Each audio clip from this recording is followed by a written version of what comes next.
नमस्कार।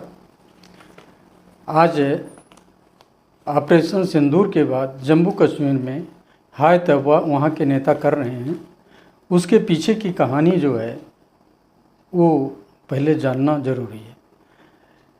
जम्मू कश्मीर, ख़ास तौर पर कश्मीर, जब से स्वतंत्र हुआ भारत और इनके ऊपर अटैक हुआ कबायलियों का और इनको बचाया भारतीय सेनाओं ने, लेकिन जो उनको सुविधाएं दी गई थी, जो स्पेशल पैकेज दिए गए थे, वो बड़े महत्वपूर्ण थे।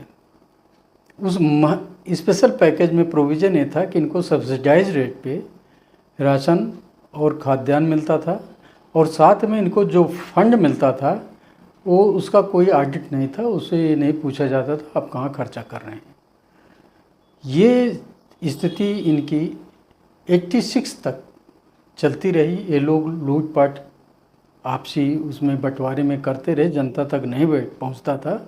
वहाँ नेता पैदा हुए और इनका विरोध होने लगा और वो लोग आक्रामक होके अपनी एक्टिविटी जो है क्रिमिनल उसमें आ गए, हिंसक प्रभाव में आ गए और जिसका धीरे धीरे असर आपने 90 में देखा कि वहाँ पर ब्राह्मणों का मास नरसंहार हुआ और उनको भगाया गया। इस पीरियड में वहाँ का जो टूरिज्म था वो बहुत अच्छा था, उनकी अर्निंग बड़ी अच्छी थी और उनकी सोच जो थी भारत विरोधी थी। वो अपने को भारत का अंग नहीं मानते थे और उनकी सोच वो थी कि भारत अपना कर्म करे लेकिन हम भारतीय नहीं हैं। कहते थे वहाँ पर कोई जाता तो कहते थे इंडिया से आए हैं, लेकिन उनका झुकाव हमेशा पाकिस्तान के साथ उन नेताओं के साथ था जो भारत के घोर विरोधी थे। लेकिन 90 तक जब ये आतंक बिल्कुल फैल चुका, अपनी स्ट्रीम पर पहुंच गया और उस समय के होम मिनिस्टर मुफ्ती मोहम्मद सईद जी की लड़की का किडनैप हुआ, आतंकवादियों ने किया। और आज वो महबूबा मुफ्ती जी हैं जो वहाँ की पीडीपी की नेता हैं। आप ये देखें कि ये 90 तक का जो स्थिति है और 86 तक कोई इतना वो नहीं था, लेकिन आतंकवाद की जड़ें पैदा होना शुरू 90 में स्ट्रीम पे गया। लेकिन अब जो वहाँ की राजनीति है, जो वहाँ के लोग हैं 90 से लेकर, क्योंकि आतंकवाद के छाए में, आतंकवाद की देख रेख में वहाँ का जो बच्चा पला है, 35 साल की एज हो रही है उसकी, वो आतंकवाद के ही उसमें रहा है। वो हैप्चुअल हो गया आतंकियों के गुणगान के लिए और उनके साथ देने के लिए और उस माहौल में रहने के लिए।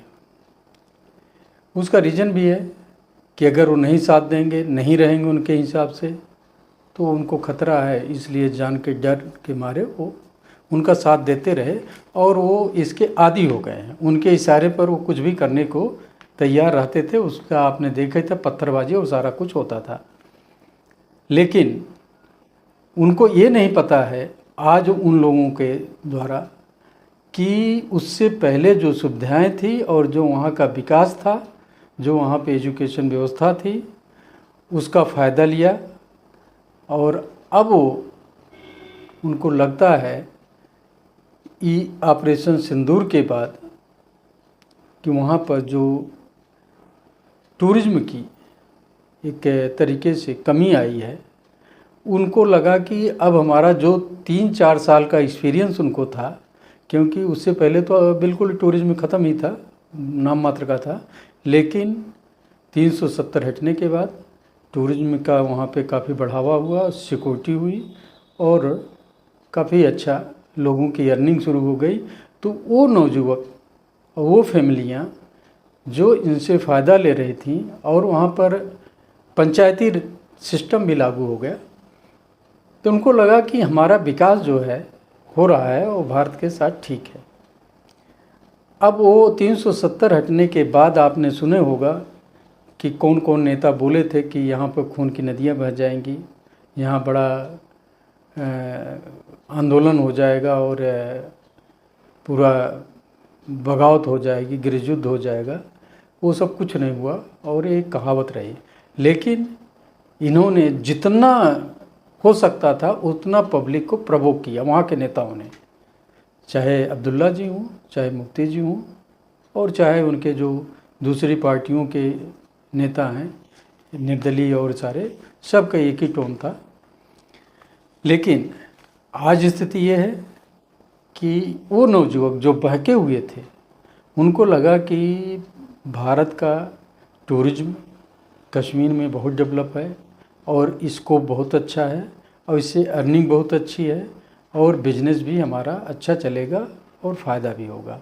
और इस बीच में जो वहाँ की फंड जाते थे वो एडिटेबल हो गए और उनको वो फंड उन गाँव तक पहुँचने लगे, उन लोगों तक पहुँचने लगे जिनको ये मिलता नहीं था, उनको पता भी नहीं था।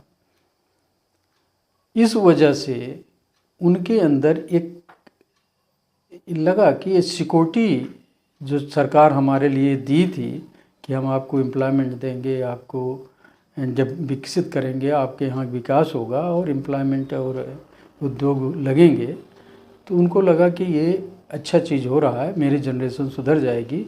जो आतंकवाद के साए में आतंकी के रूप में काम कर रहे थे वो अपने घर और अपने हिसाब से रहने लगेंगे। लेकिन वो भी पीरियड देखिए पीछे, आतंकियों के जनाजे में महबूबा जी शामिल होती जी जब वो चीफ मिनिस्टर थी और बीजेपी के समर्थन से थी। यही मनमुटाव का कारण था कि जब भी कोई आतंकवादी मारा जाता था ये विरोध करती थी और कोई घटना होने के पहले कुछ होता था तब भी आतंकवादियों का ही सपोर्ट करती थी। आज इनका दर्द देखिए ऑपरेशन सिंदूर के बाद कि पाकिस्तान में जो नुकसान हुआ उसको लेकर उनको बहुत चिंता हो गई और उसके पीछे हल्का सा बहाना क्या है कि कश्मीर और जम्मू के लोग मारे गए, निर्दोष मारे गए। लेकिन वार्ता पाकिस्तान से करना ज़रूरी है, भारत के प्रधानमंत्री को करना चाहिए, क्योंकि बिना वार्ता के कोई हल नहीं निकलेगा। वार्ता तो होनी चाहिए, ये तो सही चीज़ है, लेकिन वार्ता किससे हो? वहाँ की आर्मी जो आतंकवादी का ही सेकंड रूप है उससे, वहाँ के प्रधानमंत्री जो आर्मी के कठपुतली हैं उनसे वार्ता किससे हो?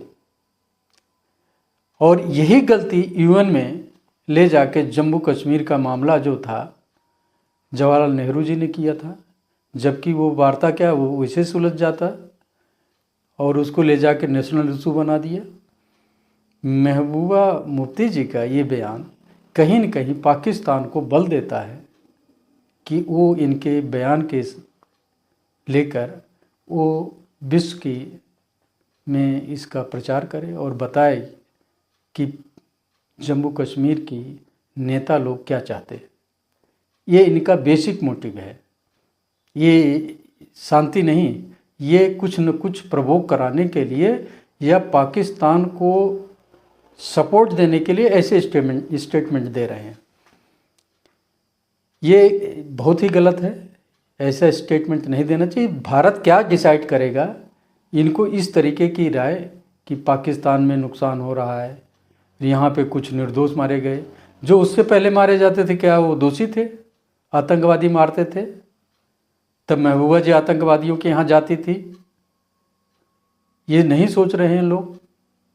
हाँ, वहाँ के लोग जो बहके हुए थे अगर सुधर रहे हैं, आज देखेंगे कि ऑपरेशन सिंदूर के बाद जो वहाँ पे रैलियाँ निकली, लोगों ने समर्थन किया, लोगों ने देश के लिए सैनिकों के लिए समर्थन किया, वो सोचने योग्य है। उसका रीज़न है कि अगर हम अपना विकास चाहते हैं तो हमें भारत की मुख्यधारा में ही रहना होगा।